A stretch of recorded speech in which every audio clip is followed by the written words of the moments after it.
The Real Adventures in Capitalism, Season 2, Part 2, Episode 211, In the Court of the Scarlet King. Imagine now the deepest point of the abyss, the rotting Klopotek tree, the pit of Benthos hell. A sun of black iron, pocked with eyes of sickly fire. Septic smoke and glistening ooze pours from its mouths. The water is thick with oil and flesh slurry.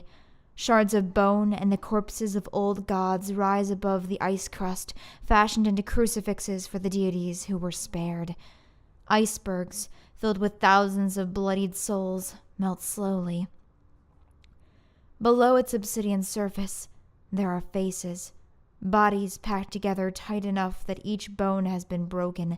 Jellied eyes spin about in crumpled sockets, crushed jaws mouth agony without sound. The air, cold and empty, thrums with the constant moans of pain. Emma is dragged out of the damaged bathysphere in basalt chains, teeth missing, eyes blackened, nose broken, lips split. The trash gods do hasty business here, exchanging her for a handful of souls to a beetle-headed duke. Darkness overwhelms her as blind idiot servants cart her off. A cell, some pit carved from frozen flesh. The door vanishes as she is tossed inside. Motes of soul residue cast a leprous light on the place. The duke will be with her momentarily. The whole business with Moloch needs to be taken care of.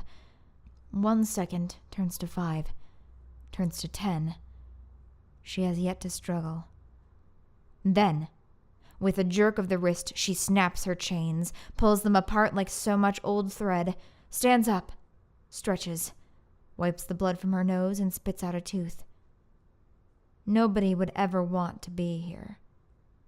Nobody would be able to do what she is about to, either.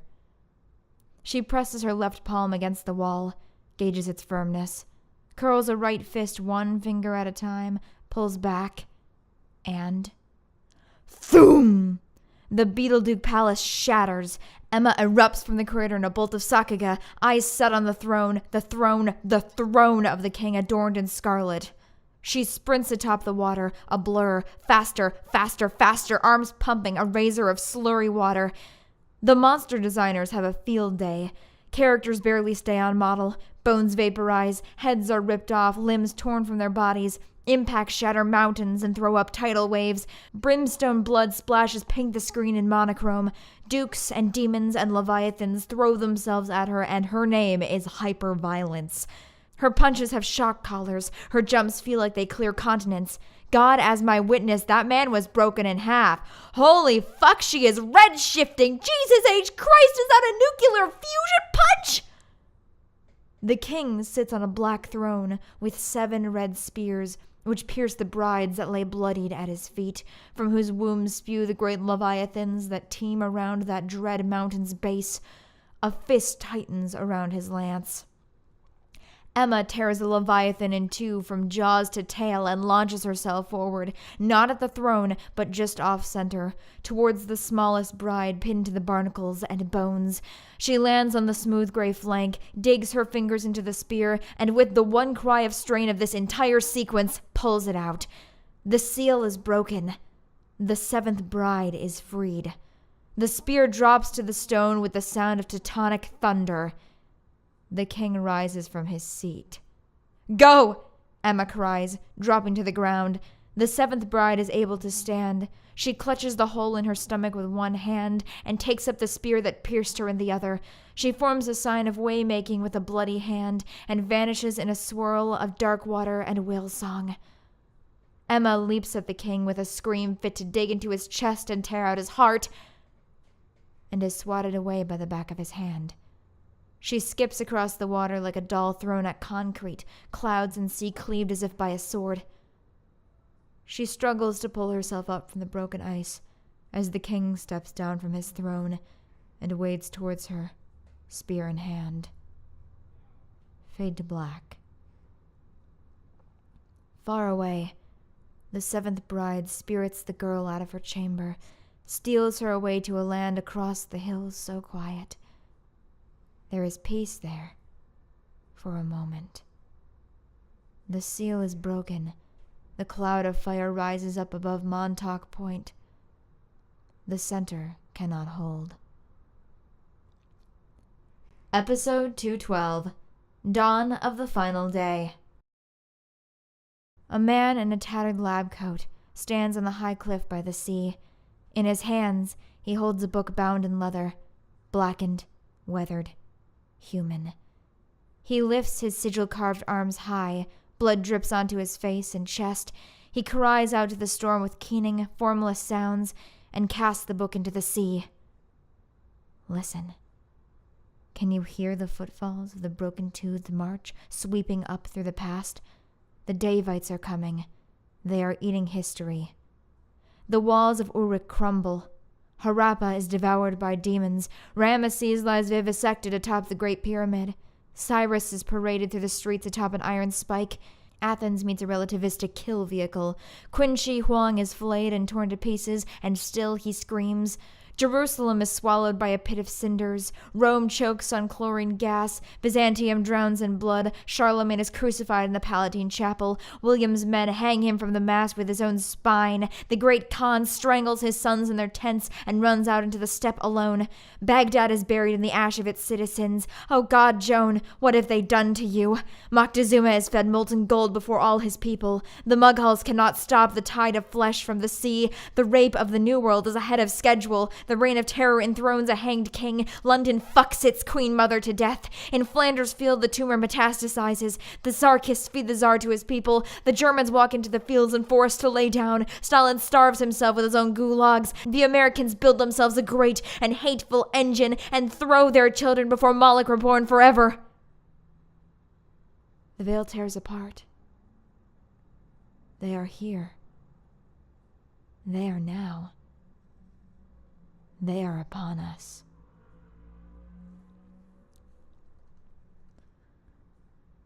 The battle is met across all the world.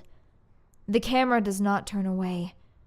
Witness how the world dies. Do not forget these images. The battle is met. Burning mushrooms, orange gold, spring up as after soft rain. Fields of flesh, clawing up from the frozen soil and crawling upon the shores, hateful, hateful. The nations of earth hold the gates for a moment. They break beneath the horde. The Witch of Hope Lake stands beneath a burning seal of Solomon, wind and water tearing at her rain jacket. From the depths of the great library, Yggdrasil slithers peacock-feathered Nahash, the serpent vast as mountains. He rears back with fire upon his fangs.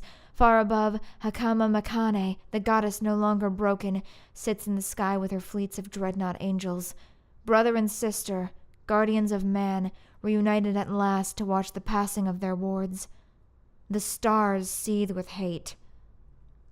The Scarlet King rises from the pit of Megiddo with all his leviathans and demon lords.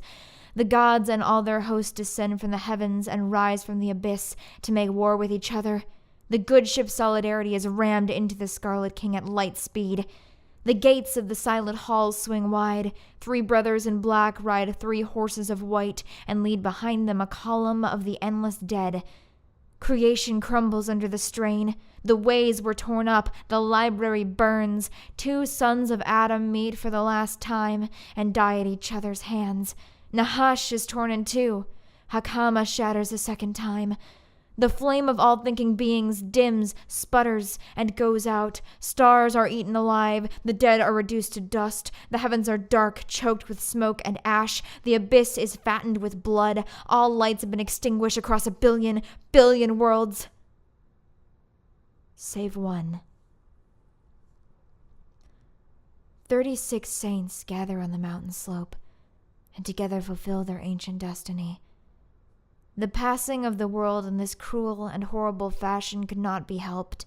They have been waylaid by the forces of the world too long to prevent the horrors of the king. But they might break the seal upon him. They make the final sign and pass into the mists. Upon the ashen firmament of Yesod, the king raises a new throne. Episode 213. The End of the World goes like this. Once upon the dark and starless mists, there is a man there in the stillness, wearing the robes of the 36. He is praying. Lips move. There is no sound. He is weeping. At his feet lie 2 mangled bodies. He builds a cairn for each. There is little left to bury. Ah, my brothers, you have left young Set alone again, he says, wiping his lined face. Around him, the dark mist shifts, and there is soft wail song. Ahabat steps forth, the spear in her hand. The girl Grace is at her side, dressed as her patroness. The bastard empress, veiled in gold and red, clasps the trinket of Zos to her chest. Harker the Fist chomps on a cigar, dumps the remnants of a great goblin shark on the ground. SD is last, riding upon the deer and wearing a different body. Fucking little reunion of fools we've got here, he grumbles. Fools we are, but we are the fools' fools, Ahabat says. She taps her spear on the ground, and it splits it into 7 parts. That will have to do, Fawn. SD snorts as he takes his fragment of the spear. Set goes to each of the 6 in turn, places his hand upon the weapons. The tips glow phosphorus white. The 7th stands embedded in the ground and goes unchanged. The little empress asks as she loops her toy's cord around her weapon and sings a nursery song of long-vanished Antarctica. Harker tightens his sandals. The deer paws at the scabbed over gravel. In the distant fog depths, a glow forms as of a campfire seen faintly in the gray of pre-dawn. It grows in brightness and breath until the curtains part. At the very bottom of the abyss, the cries of souls in torment have ceased. The bloated black sun lies cracked and half sunk into the slurry. The throne is empty. All the dukes and demons of hell left with their master. Not even echoes remain. A broken body lies curled in a field of ashen sludge. Emma. The scene lingers. There is no music. Feet crunch in the snow. A pair of bright red sneakers comes into view. Emma's eyes open. Just barely. Easy there. Easy there. Comes a voice from off-screen, and careful arms lift her up. And Isabel is there, a tottering Emma leaning heavy on her shoulder. She waves to the audience with a smile. Hey guys, sorry I'm late. She eases her assistant to the ground and props her against a rock. Emma's appearance is terrifying. Nobody could look like that and still be alive. Thank you for everything, Isabel says as she places a hand on Emma's shoulder. Emma makes a weak noise of acknowledgement, but nothing more. Isabel stands up and turns to the rest of the group. Right then! She snaps her fingers and is set alight with fire that has not been seen since the beginning. A cascading mantle of stars falls on her shoulders. She takes the 7th sphere from Ahabat and wreathes it in oldest song. Galaxies spring into being and fade away old and happy in her footsteps. A Jeremy-shaped fireball jumps out from her shoulder, runs around her feet, and returns to the flames. You all ready? We are, Ahabat answers. Great. Let's go say hi to your dad. Isabel waves her hands and the mist flees, as if sucked out of frame by a vacuum. They stand before the throne. The king is waiting for them. There is nobody else left. He has eaten his servants. He flashes forward. His lance plunges through Ahabat's stomach. He laughs. Laughs? Whatever sound is made, it is only the apparent glee of its maker that names it so. The 7th bride spits blood and dark water in her father's face. She wrenches herself free, blood and plume smoke pouring out of the wound, and stabs him in the stomach. Harker jumps over her shoulder for the assist.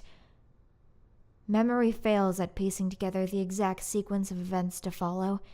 There are too many parts, too many frames put into each movement. Scattered firmament is thrown about in the razor blade wind. The deer clears a path through the sky, its metallic gaze sweeping across the broken skies. The Empress and Grace fight in synchronicity. Harker grips his spear in his teeth to free his bloodied knuckles. SD screams and panics, swinging to and fro. Set and Ahabat masterfully counter his blade. Back and forth, feet dancing, blades singing. Isabel flits about like a light-speed firefly, training streamers of star stuff. She is a sharpened line, a cutting edge. The music swells above the corpse of the cosmos, calling up emotions that the waking world has deadened in the heart. Some distance from the battle, the brothers three watch. An old exiled man plays cards with the youngest and finally loses. Watch now as the true blows are made. Hold fast to that hope. Do not be troubled by what is to come. Harker strikes first, piercing the king's right eye. He is knocked from the air and crushed underfoot. SD pierces the left eye and is bitten in half with the deer. Set pierces the liver and is impaled. The Empress stabs him through the stomach and she is smashed to pulp. Grace renders his right arm useless and is knocked flying out across the dark waters. Ahabat drives it through his blackened heart, just as the king drives it through her own. He sets a foot on her chest and pulls his weapon out of her lifeless body. The goddess has not yet hit the ground before Isabel is on him. Blades clash and sing and glow, and the world fades around them until there is only a great darkness. They stand upon black waters among the drifting ashfall of the consumed tree. There are now only the two. A good fight is always just two. The fight has always been two. The fight is all to exist for us time. There is a final clash of blades, and the combatants are sent spinning away from each other. There is a pause, a sizing up before re-engagement. The wolves are circling each other.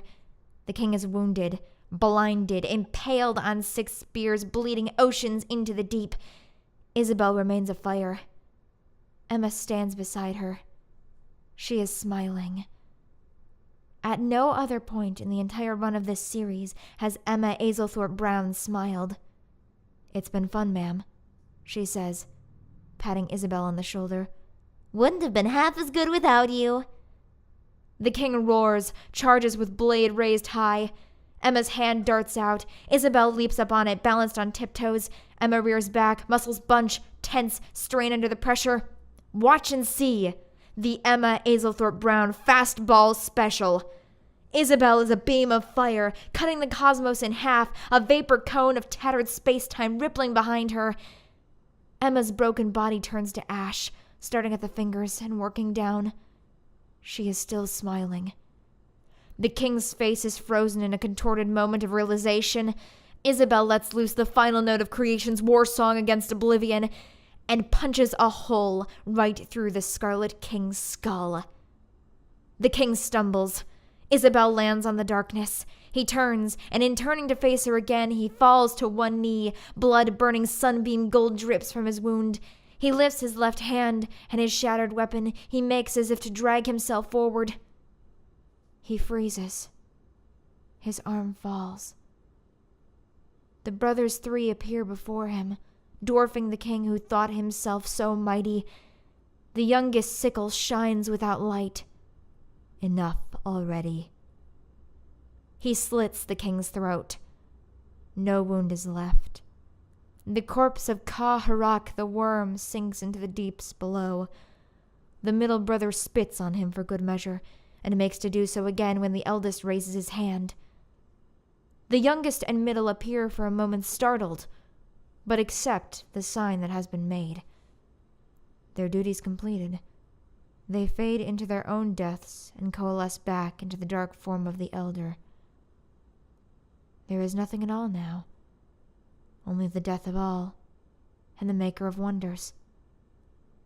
She holds out her hand. "Shall we dance?" All death takes it gently, as we did in the beginning. They dance there at the end, eldest son of darkest dark, and the light that was his opposite. They spin and twirl about each other, orbiting bodies drawn closer. Their forms brush, intertwine, become one.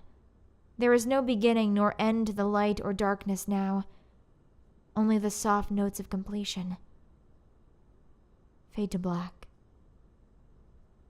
After a time, Isabel speaks.